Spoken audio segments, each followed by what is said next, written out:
Murder. Chalk outlines. DNA tests. Blood. Anonymous tip. Beheadings and disembowelments. Fingerprints. The yellow tape that they have on crime scenes. Witness statements. Stakeouts with my cop friend and we drink coffee. UV lights that they can see on. 5 minutes. Thought of another one for that intro. You could have done silhouettes. Yeah, silhouettes. Oh, no, we did chalk outlines. No. Do you mean like when someone wants to be anonymous giving an interview? Yeah, like a silhouette. Yeah. So it's like someone's in the darkness and the background's lit up. I don't Anonymous person. Yeah. I don't know why I thought a silhouette was like a chalk outline. Yeah. Like, you know, in Eddie Murphy's Raw, when he finishes the show and he walks by and the curtain goes down, he goes, tsh, Yeah, it's that's pretty a silhouette. Cool. Yeah, it's a cool silhouette. Anyway, let's start the timer. Look, this one isn't so much of like a storytelling today, but it is something that happened over in Russia almost 20 years ago that is absolutely horrendous. And I really just want to share with you because I listened to a podcast episode on this story, ages ago now. And it's one of those ones that will stay with you for a while. Obviously, content warning on this one. It's pretty gruesome and it does involve crimes against children. So, good. Yeah. But it's not, you'll see. Okay. So over in Russia, there was a semi-famous historian named Anatoly Moskvin. Now, he specialized in talking about the history of grave sites and cemeteries and like people that have lived and passed in Russia. Now, people were really fascinated by him. He'd written books. He'd done like pieces and you know, he was popping up here and there. People were like, oh yeah, that guy, you know, old mate. So he was pretty well known to the point where some police wanted to question him for some grave diggings that were happening of people bringing up bodies of young girls around Russia in cemeteries, and they wanted to get his insight on it. So back in the early 2000s, they rocked up at his apartment and they went, hey, knocked on his door, we just want to question you about some diggings up of some bodies that have been happening, which is horrendous in itself. And there were a lot of grieving families at that point for over 10 years who had the sites of their deceased children being moved around and things being taken. There were notes being left on these grave sites, very haunting notes.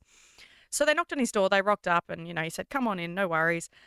And the first thing they noticed was he had dolls and dolls and dolls and dolls. It's always the dolls. Filling his apartment. As soon as you see a room with dolls, suspicions start to go up. All dolls that were like young children, like kind of porcelain dolls, different materials of dolls dressed in different things. And they were fascinated. So they start going up to these dolls and they're like, wow, like, mate, you've got all these dolls in your house. And they looked a bit odd, these dolls. Oh. And turns out they weren't made of porcelain. They were real children who he had dug up and he had mummified their bodies. At that point, they counted 26 dolls in his house that he had made, and he actually ended up having over 80. What? And they were aged between 3 and like teens. Some of them were only half, some were full. And the worst part is that some of them, like he had like done their makeup and their face and stuff to the point where they didn't actually look real. Like they looked fake. And they then went up to some of them as well and they started making noises, and he'd put like recordings like voice boxes inside their rib cages. So some were like, Mom. Some said like nursery rhymes, some sang. They also found like a real heart in one of them. They found fake hearts. They found parts of like their tombstones tucked inside them. So it was quite horrific. And the way that he was doing it, like over 80, I'm talking over 80 here. What? He was going to grave sites, digging up, like once he saw that it was a young child, digging it up, he'd like use a chisel, go through the coffin in a hole and then pull them out of there, take them home, put them in like a salt solution and then dress them up as dolls. Now he believed, and he said it wasn't a sexual thing, he said it was like a paternal thing and that he wanted to be their father and that they were being left in these grave sites to rot and they were being left by their families, so he was taking them in and looking after them. But then ones that he got sick of or he didn't like, he went and put them back in their What? graves. What a So freak. that's how he had up to 80, but at the time that they went into his house, he only had like 30. Also, so when the police knocked, he was just like, yeah, come in. That's the the- part so- that I was yeah. suspicious of. So If this is you've got 80 human baby dolls in your apartment, you're not saying, yeah, come on in. Exactly. And they'd been like looking in the news. It was like someone keeps, messing with people's children's grave sites. And so the poor families, they found out about this. Obviously, it was huge news. This is like 2011. And they discovered that for 10 years, they were going to the gravesite of what they thought was their daughter's body. And it was empty, that coffin. So they brought up the coffins and, yep, there's the hole in the So coffin. they didn't know They didn't that they were know taking the because he bodies. dug them back so perfectly. But they were Oh. like, someone keeps leaving notes. And so he'd write notes being like, happy birthday, Merry Christmas. And they were like, who is this person? So that's why it was so suspicious. And then you go to his house. He's like, man. Anatoly, you could Google like a Russian. Every time. Russian, like historian dolls or whatever. And it will come up. But Anatoly Moskvin is his name. I don't actually care, but I kind of want to know the inner psyche of what would make someone, because obviously what he said isn't true.